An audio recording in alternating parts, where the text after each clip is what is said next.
tema da mensagem de hoje é Vitória contra a tempestade. Amém? Livro de Mateus, capítulo 14, versículo 22, diz assim: logo em seguida, obrigou os seus discípulos a entrar no barco e passar adiante dele para o outro lado, enquanto ele despedia as multidões. Tendo-as despedido, subiu ao monte para orar à parte, e ao anoitecer, estava ali sozinho. Entre mentes, o barco já estava a muitos estádios da terra, açoitado pelas ondas, porque o vento era contrário. A quarta vigília da noite, foi Jesus ter com eles, andando sobre o mar. Os discípulos, porém, ao vê-lo andando sobre o mar, assustaram-se e disseram: é um fantasma? E gritaram de medo. Jesus, porém, imediatamente lhe falou, dizendo: tende ânimo, sou eu, não temais. Respondeu-lhe Pedro: Senhor, se és tu, manda-me ir ter contigo sobre as águas. Disse-lhe ele: vem. Pedro, descendo do barco, andando sobre as águas, foi ao encontro de Jesus. Mas, sentindo o vento, teve medo e, começando a submergir, clamou: Senhor, salva-me. Imediatamente estendeu Jesus a mão, segurou-o e disse: homem de pouca fé, por que duvidaste? E logo que subiram para o barco, o vento cessou. Então os que estavam no barco adoravam-no, dizendo: verdadeiramente, tu és o Filho de Deus. Amém? Oremos a Deus. Eterno Deus e Pai, diante da Tua presença nos colocamos nesta noite para glorificar e bendizer o Teu santo nome, para saber, Senhor, que as tempestades sempre se levantam, mas o Senhor está conosco. Aonde estiver o nosso barco, o Senhor está no comando. Então, Senhor, seja conduzido agora a Tua igreja pela Tua palavra, e que o Senhor venha tratar segundo o Teu coração, venha falar, Senhor, segundo a ordem que sai do Teu trono, para que haja entendimento no nome de Jesus. Amém. Neste ano, para o nosso ministério, o ano de 2012, é o ano apostólico do Hatikva, ou seja, o ano da esperança. E por todas as lutas que nós viemos ter, melhor dizendo, nós temos que saber, amado, que nós temos um chamado de Deus, e esse chamado é para andar por sobre as águas. Quando nós nos convertemos para uma mudança de vida, para uma transformação, para uma preparação, para conhecer o próprio Deus face a face e viver com Ele eternamente. Amém? E essa não é uma condição simples, mas é uma condição espiritual. E por ser uma condição espiritual, sempre vai haver tempestades. Sempre que o teu barco estiver andando, sabe, mesmo que você saiba que Jesus está muito próximo, sempre vai haver algumas turbulências, porque o mundo é assim, os dias de hoje têm ficado assim cada vez mais presente algumas tempestades. Só que a Bíblia diz assim, amado, que a vitória é nossa, porque o Senhor está conosco. Quando o Senhor Jesus disse para ti: a partir de agora eu andarei contigo, tem dias que a impressão que a gente tem é que Ele não está conosco. Tem dia que a impressão que temos é que de tudo que estamos passando, parece que Deus não está nos olhando, mas Ele foi o primeiro a dizer: fique em paz, eu sou contigo, e Ele não é homem para que minta. Deus tem estado contigo, mesmo nos momentos que você não tem percebido. Amém? Mas, amado, nós temos andado sobre a multidão, às vezes, de muitos problemas, de muitas angústias, situações, mas precisamos saber que nós temos a palavra do Senhor. Olha o que diz Romanos 16:20: e o Deus da paz em breve esmagará Satanás debaixo dos vossos pés. A graça do nosso Senhor Jesus Cristo seja convosco. A tempestade, amado, ela quer nos fazer mudar, ela quer nos fazer naufragar. Por muitas vezes a tempestade, ela quer, neutralizar o poder de Deus em nossas vidas. Mas na verdade a palavra diz que em todas as coisas nós somos mais do que vencedores. Em todas as coisas somos mais que vencedor, porque Ele nos amou. Ele sabia do problema que você ia enfrentar no casamento. Ele sabia do problema que você ia enfrentar na empresa. Ele sabia do problema que iria aparecer talvez na sua saúde. Mas Ele te diz, tão somente confia. Porque se nós confiarmos naquele que tudo pode, a tempestade vai passar. E nós vamos chegar do outro lado glorificando a Deus. Às vezes queremos entender o porquê. E a pergunta que eu te faço hoje é: para que querer entender os mistérios de Deus? Deus não precisa nos dar satisfação do que faz ou deixa de fazer, da onde vai ou deixa de andar. Deus não precisa dizer vai aqui, vai acolá e nos dar satisfação daquilo que Ele está fazendo. Mas Ele diz: então somente confia. Os teus olhos não podem me ver, mas os meus olhos veem toda a terra. Às vezes queremos entender, e o Senhor diz: não entenda, não queira entender aquilo que não é preparado para você. Vamos ser como criança. Criança por muitas vezes não entende as coisas que estão acontecendo, nem o que está à sua volta, mas ela confia no seu pai, ela confia na sua mãe, e ela sabe que a única preocupação que ela tem é de comer, deitar, brincar e dormir. Não é verdade? Essa é a preocupação: que hora que ela vai comer, que hora que ela vai dormir, e qual o melhor tempo que ela tem para brincar. Sabe, meu irmão? Romanos 8,37 diz assim: mas em todas as coisas somos mais que vencedores por aquele que nos amou. Amém, glória a Deus. O diabo, ele tenta nos fazer naufragar. Ele tenta muitas vezes fazer o seu barco entrar água. E a impressão que temos é que parece que vamos afundar. A impressão que temos parece que a tempestade está chegando, e esta é mais forte do que a tempestade passada. Já sentiu isso? Parece que o problema de agora ele é pior do que o anterior. E o futuro será pior do que hoje. Mas em todas elas o Senhor nos dá vitória. João 10,10 diz assim: o ladrão não vem senão para roubar, matar e destruir. Mas eu vim para que tenham vida e a tenham em abundância. Ou seja, amado, o ladrão ele pode até vir matar, roubar e destruir. O ladrão que a Bíblia diz aqui é o diabo. É o inimigo das nossas almas. Ele pode até tentar, sabe, te provar de todas as situações. Mas existe um vencedor que é Cristo. E este veio para te dar vitória. Primeiro, o diabo ele quer roubar a nossa visão e o nosso entendimento. Diz assim: o inimigo tem tentado roubar a nossa visão e o nosso entendimento. Mateus 14,26 diz assim: os discípulos, porém, ao vê-lo andando sobre o mar, assustaram e disseram: é um fantasma, e gritaram de medo. Amado, além deles não reconhecerem a Jesus, ainda acharam que era um fantasma. Jesus disse assim para eles: entra no barco, vão à frente, e pode deixar que logo eu vou atrás. Já era muito tarde, já era de madrugada. Quando Jesus disse que ele iria atrás, talvez os discípulos poderiam ter perguntado: mestre, o senhor vai como? Se já não tem mais nenhum barco disponível. O último barco, a última embarcação é a nossa. Eles não caíram na ficha. Eles não perguntaram. Se perguntassem, talvez Jesus falaria: olha, vocês vão e vocês não precisam se assustar que logo logo eu chego. Será que eles imaginaram que Jesus viria com algum outro barco remando rapidinho, dizendo: espera aí que eu estou chegando, é eu?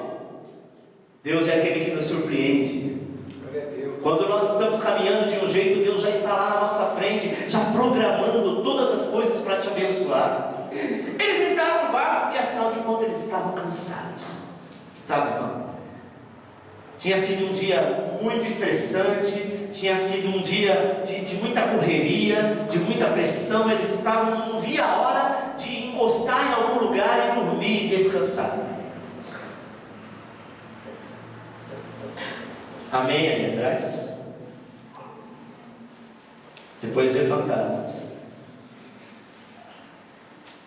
E eles poderiam, querido, fazer com que a graça do Senhor estivesse com eles. Mas o cansaço, por muitas vezes, não nos deixa ver a presença de Deus. O cansaço, por muitas vezes, não nos deixa ver a graça de Deus.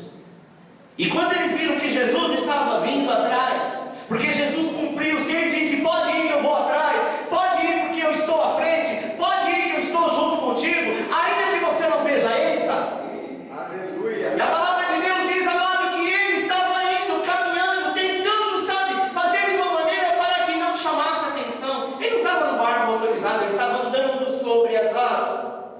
enquanto ele andava sobre as águas, os seus discípulos viram aquele vulto e imaginaram ser um fantasma. É a mesma coisa de crente achar que demônio pode te tocar, só se você não estiver embaixo da graça, porque se você tiver, ele bate em retirada. Glória a Deus. Aqueles discípulos não entenderam a visão, não entenderam e não compreenderam a graça do Senhor. Enquanto Jesus estava vindo, enquanto Jesus estava preparando para acalmar a tempestade, enquanto Jesus estava vindo em direção deles para continuar a obra, eles se assustaram. Tem coisa que Deus faz na tua vida que você se assusta, mas não acha que é fantasma, não acha que é demônio, porque mesmo que você passe pela luta, pela provação, mesmo que você passe pelo momento de dificuldade, Deus está no controle. Está no controle. Às vezes nós ficamos, ai meu Deus, será que foi macumba que fizeram para mim? Ah, será que é olho gordo, é inveja? Oh, amado, daqui a pouco você vai querer, sabe, pendurar uma resta de alho no pescoço. Se Deus é por nós. Se fosse assim, de onde eu vim, e não era um lugar fácil, eu deveria ter medo até hoje dos demônios ao qual eu servi e invoquei. Mas eu aprendi que o dia que eu levantei a mão, aceitei Jesus e tenho andado nos caminhos dele, ele jamais me abandonou e nem me abandonará. Eu não preciso ter medo do passado, eu não preciso ter medo de pessoas, eu não preciso ter medo de fantasma, eu não preciso ter medo do amanhã. Eu tenho que viver hoje como o melhor dia da minha vida, porque Deus está no controle. Se eu começar a achar e começar a ter medo de fantasmas, e fantasma por muitas vezes a gente vê em todo lugar, o fantasma da dívida, o fantasma do problema, o fantasma da enfermidade. Ah, o médico disse que não sei não, eu já testemunhei que fui curada, mas sabe, se levantou um fantasma essa semana, fui fazer um exame e o doutor olhou e falou, olha, eu não sei o que está acontecendo, mas parece que essa enfermidade voltou. Manda esse fantasma voltar para o inferno, porque o Senhor já deu a última palavra e diz, tu és meu e ninguém lançará mão de ti, tu és meu e eu tenho feito a obra. Jesus estava caminhando, não importa se ele está à nossa frente, se ele vem atrás, se ele vem de lado, mas ele está vindo ao meu encontro, e todo dia Deus está em nosso encontro, não porque eu mereça, não porque você merece, mas porque ele nos amou. É isso que está escrito, ele nos amou. Aleluia. Glória a Deus. Segundo, o diabo tem procurado roubar o nosso domínio espiritual. Mateus 14, 27 diz, é um fantasma, e gritaram de medo. Jesus, porém, imediatamente lhe falou, dizendo, tem de bom ânimo, sou eu, não temais. Sabe o que Deus te diz nesta noite, meu irmão? Eu não sei o que você veio buscar, qual é a resposta de Deus para a tua vida, mas Ele diz, tem de bom ânimo.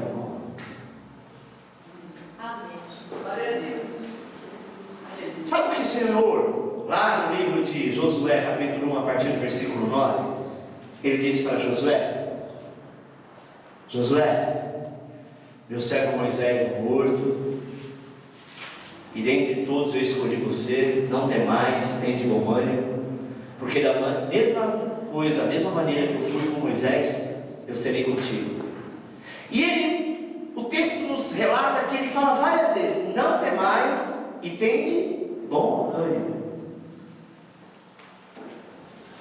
O mesmo Deus fala no Novo Testamento em meio à tempestade, em meio à luta, em meio ao medo.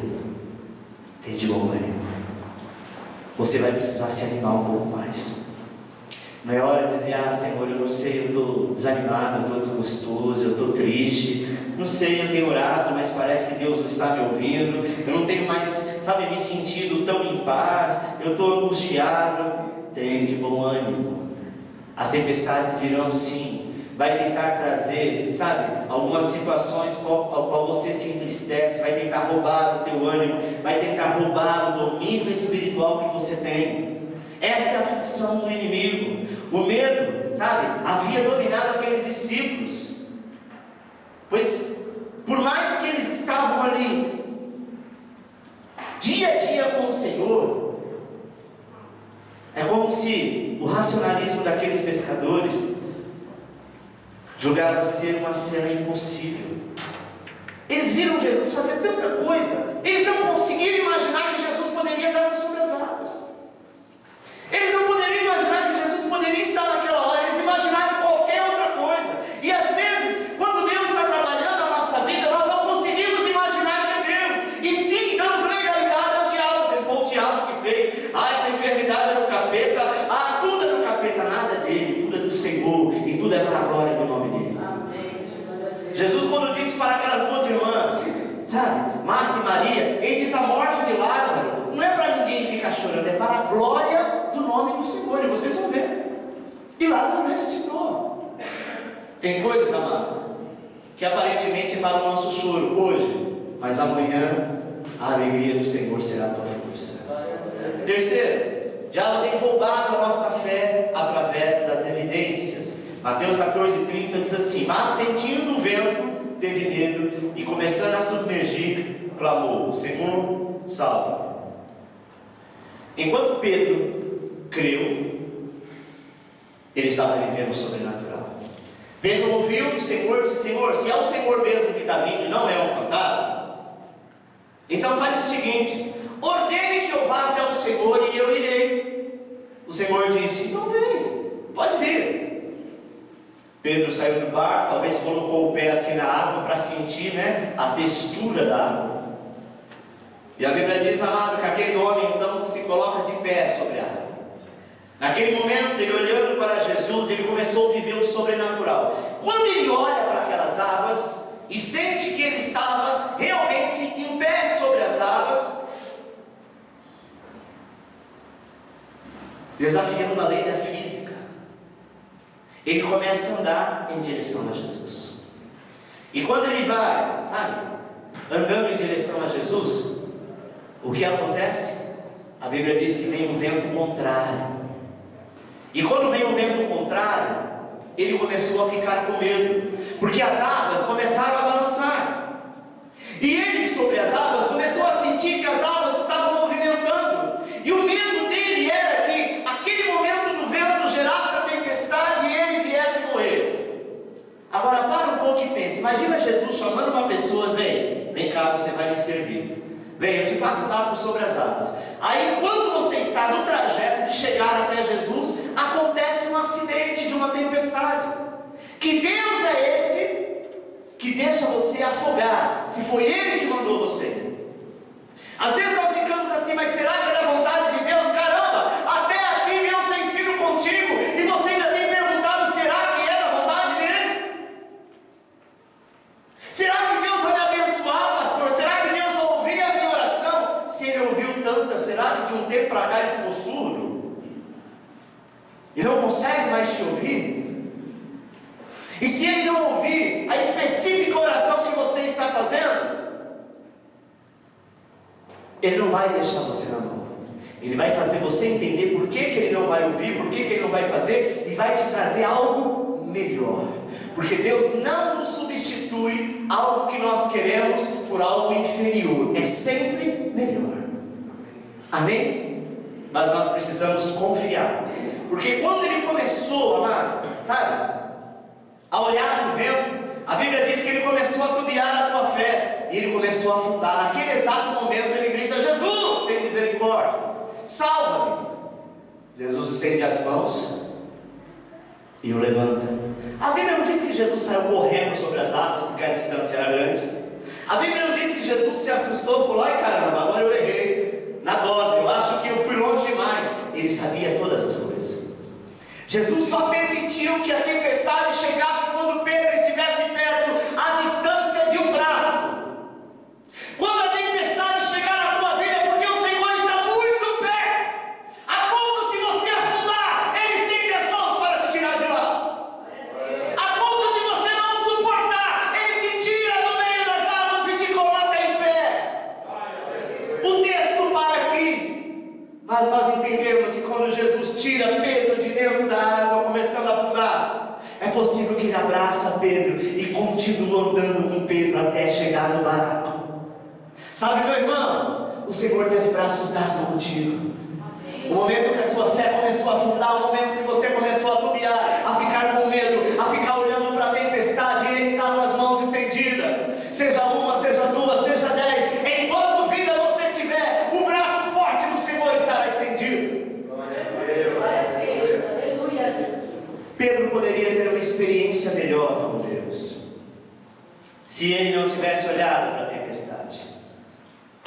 Amém?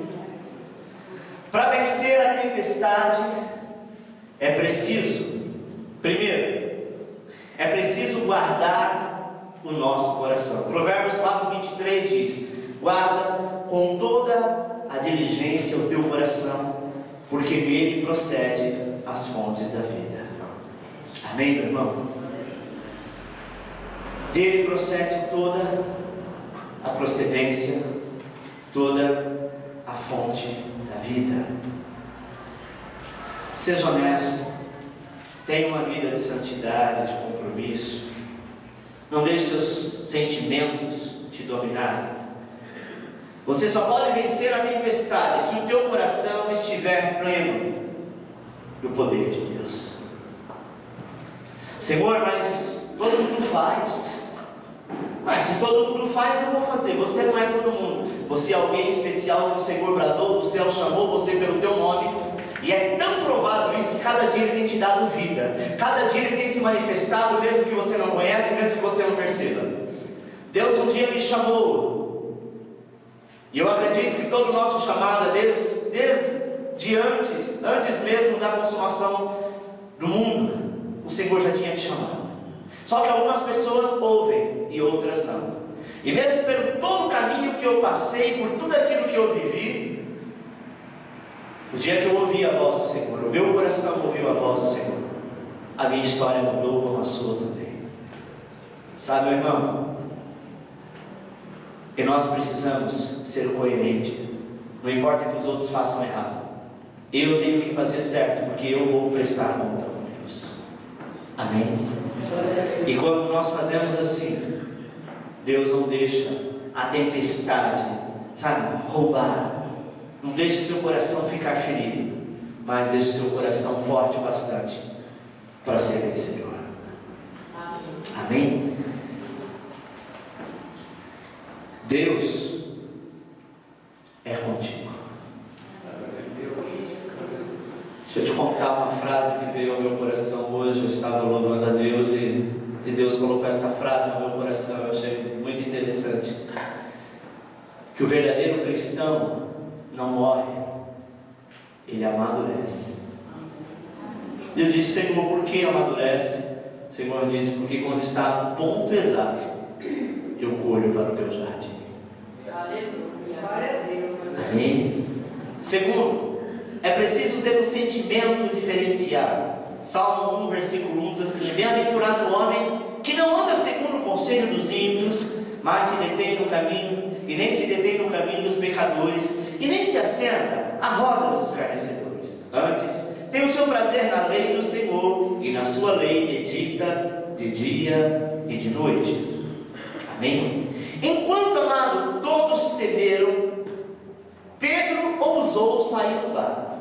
Pedro ouviu, mesmo espantado, ouviu a voz do Senhor. E ele disse assim: se tu és o Jesus que eu conheço, ordena que eu vá. Ele ousou a sair. Ele ousou a dizer: não, eu creio que é Jesus. Ninguém estava vendo Jesus, estava vendo apenas um vulto. Mas ele teve a ousadia, sabe? Em vez de ficar enxergando um fantasma, em vez de ficar enxergando um demônio, em vez de ficar enxergando um problema, em vez de ficar enxergando coisa ruim, enxergue Jesus na direção da tua vida. Porque se Ele está no controle, nada pode impedir você ser alcançado. Amém? Deus está no controle, e o controle da nossa vida está em suas mãos. É como se muitas vezes você sentisse que nada está acontecendo. Tem um louvor que nós cantamos que diz que há momento que Deus se cala, e quando Deus está calado é porque Ele está trabalhando. Amém? Terceiro, é preciso avançar contra a tempestade. Números 25:7 diz: porque melhor é que te digam, sobe por aqui, do que seres humilhado perante o príncipe. Melhor é que você ouça a voz do Senhor dizendo: olha, é melhor vir por aqui. E você diz: Senhor, mas este caminho talvez eu não vá conseguir. Do que você ser humilhado pela multidão, sabe? Do que você ser humilhado e caminhar junto com os outros, porque está todo mundo indo naquele caminho. Ande na direção contrária. Quando vai a direção que vai todo mundo, ouça a voz do Senhor. E Deus te exaltará. A nossa postura, meu amado, precisa ser de guerreiros, sabe? Ser como Finéias ou como Davi. Nós precisamos ser, sabe? Enquanto nós estivermos olhando para o Senhor, não temos que estar contemplando o problema, contemplando a praga, a guerra. Porque se você ficar contemplando isso, você será dominado. Avance contra todas as lutas, contra todos os problemas. Chegou o tempo de você andar sobre as águas. Amém? Vai aparecer no quadro esta oração e eu quero que você leia junto comigo esta oração de guerra. Vamos lá? Hoje eu venço toda a tempestade na minha vida. Eu entendo que se está acontecendo algo comigo é porque Deus permitiu. E Ele, nessa situação, já me deu a vitória. Os meus sentimentos não me dominam, pois eu sou guiado pela palavra que diz: vem. Eu saio deste barco de medo e derrota e avanço sobre a tempestade para com ousadia viver o sobrenatural em nome de Jesus. E amém. Aplausos.